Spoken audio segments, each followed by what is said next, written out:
Thanks for tuning in. Online, I have Port Moody City Councillor Hunter Madsen. Hunter has an MA and PhD degrees from field of government from Harvard University, where he taught for 2 years. And he spent most of his business life in Silicon Valley. Hey, welcome to the show, Hunter. Thanks, Stuart. I'm glad to be here.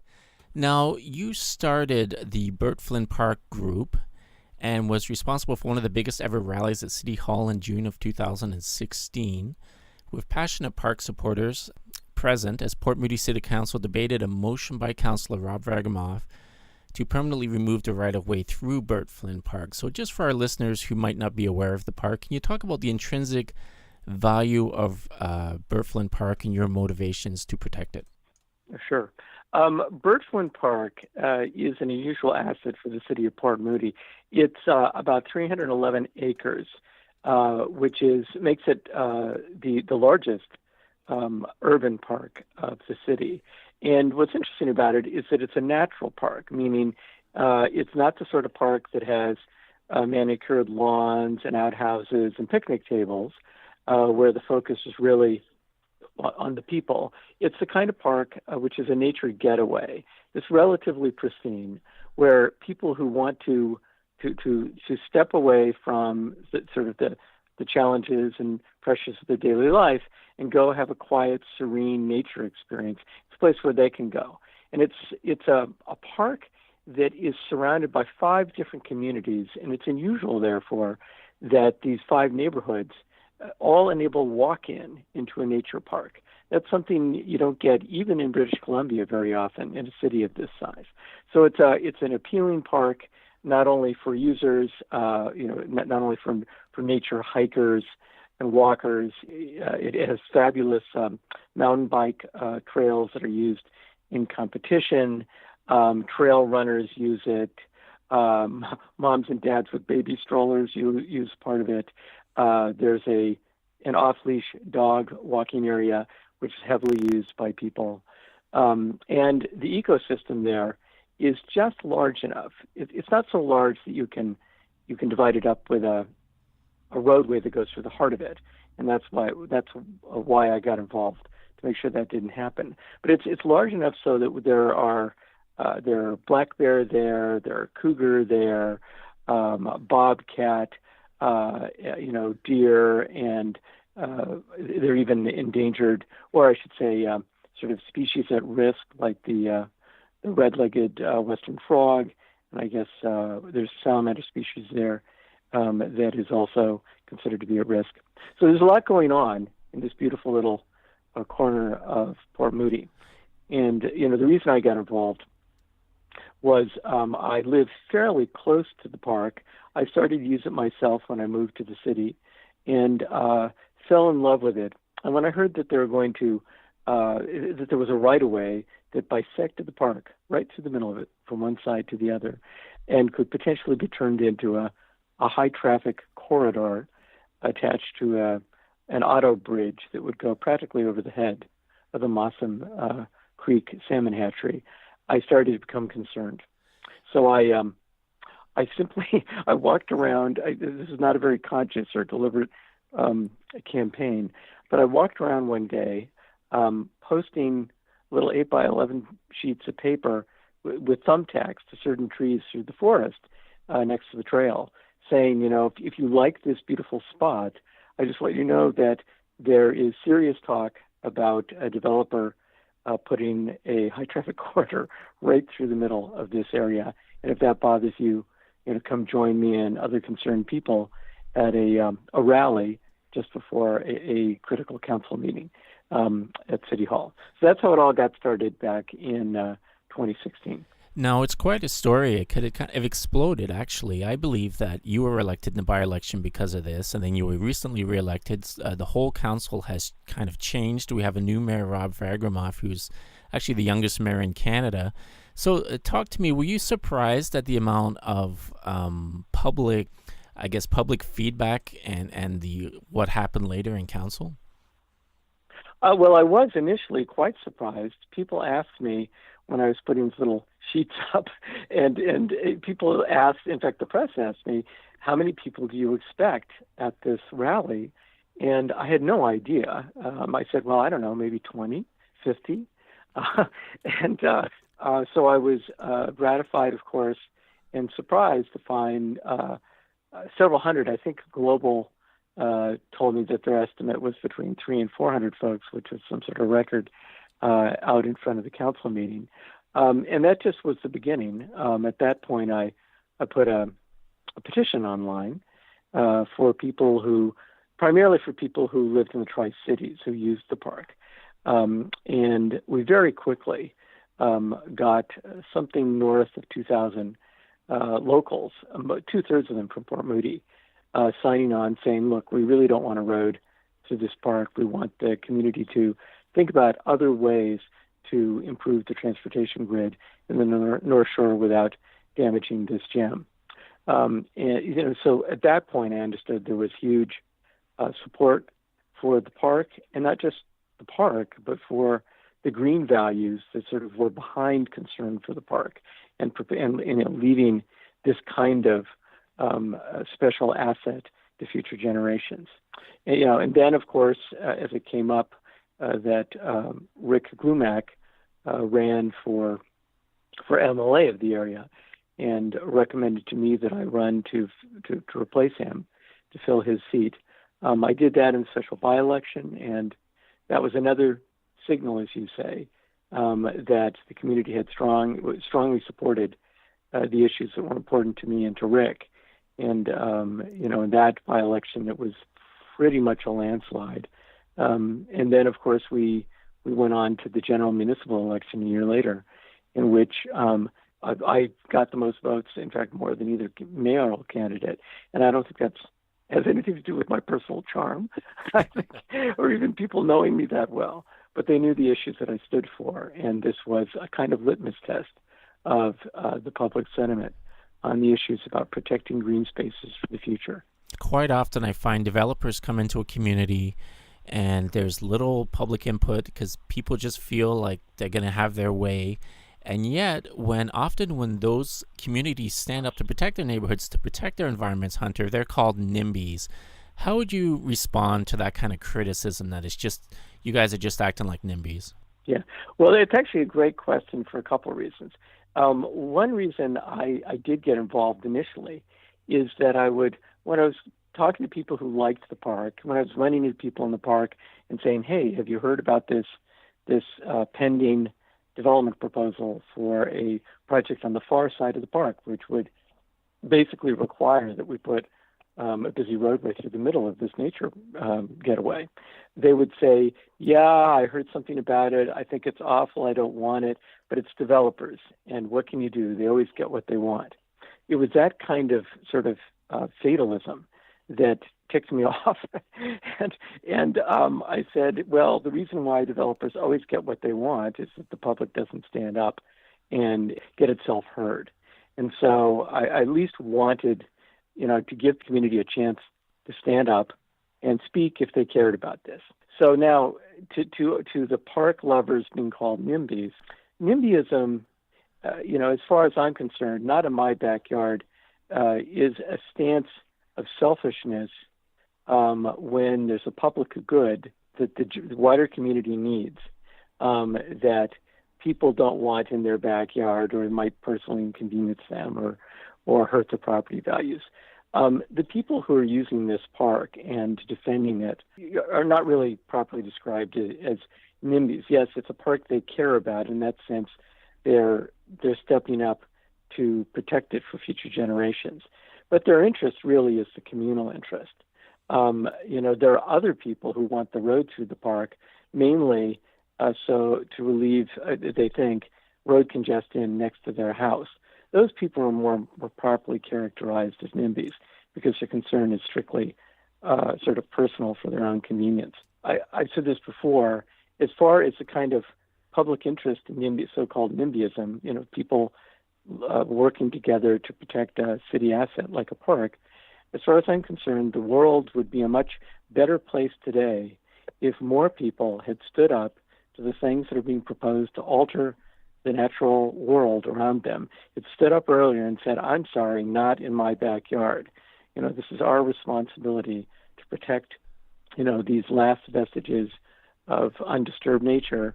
Nature can't get up and speak on its own. The wildlife can't get up to defend themselves on their own. Somebody has to speak for them. That's really not my notion of NIMBYism. That's being civic-minded.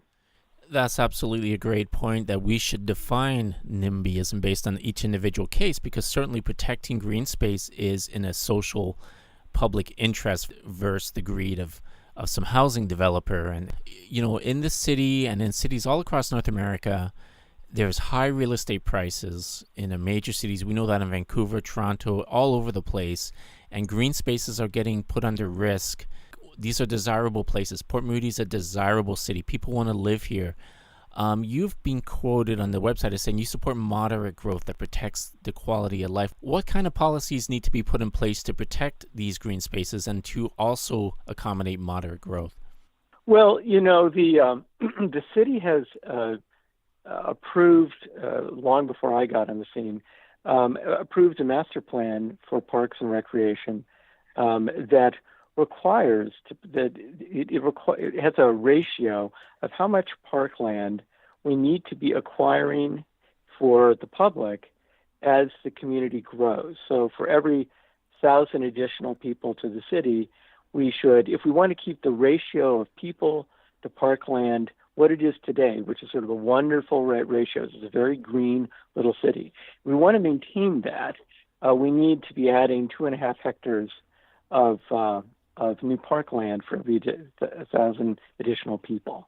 So when we look at development projects, one of the conversations the city needs to be having, needs even under its own master plans, must be having, how fast we can grow without losing this, the required ratio and this quality of life factor of parkland.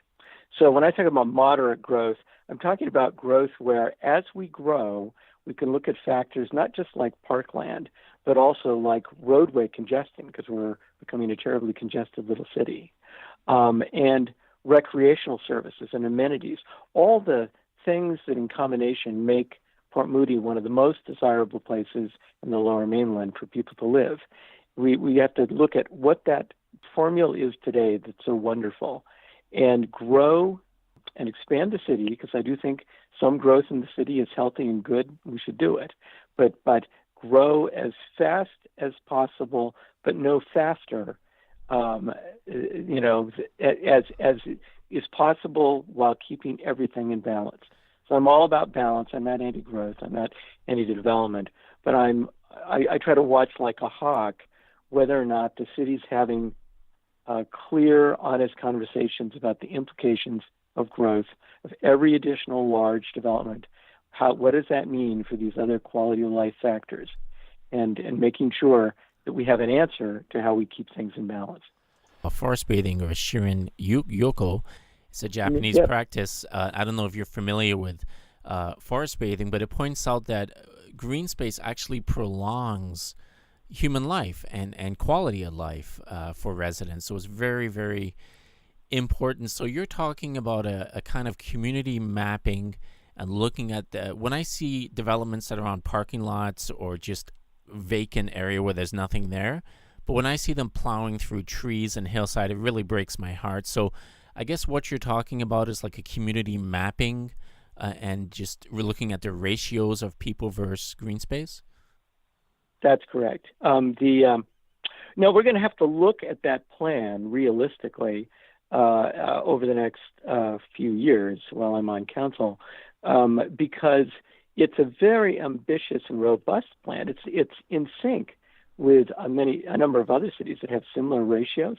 So we're not wildly indulgent in the ratio of park to resident, but realistically, if the city is going to meet its target it's set in the community plan, which is to grow by about 50%, its population by 50% over the next quarter century, well, then that's a lot of new acreage to add as park in a community that doesn't have much land left. We're all going to take a sort of a hard look at what's realistically possible.